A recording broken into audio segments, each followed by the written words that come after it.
This ride takes us through Hyderabad, moving along the city roads during the ride.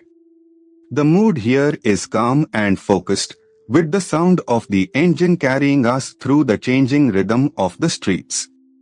Let the road unfold naturally as we settle into this stretch.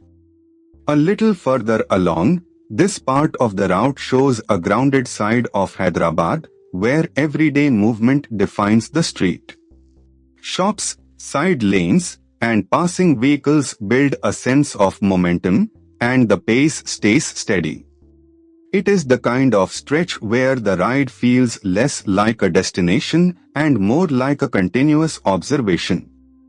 As the ride continues, here is something worth knowing about this part of Hyderabad.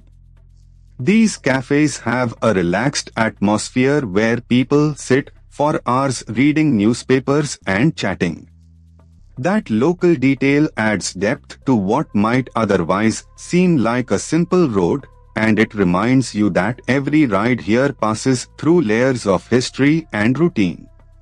Coming into the next stretch, from the rider's perspective, this section is defined by spacing, timing, and attention.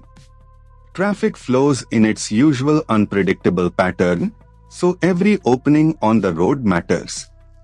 The experience becomes less about speed and more about reading the street early, staying smooth, and keeping the ride controlled. As this ride through Hyderabad comes to a close, the journey may be simple, but the texture of the road, the city, and the ride itself is what makes it worth watching.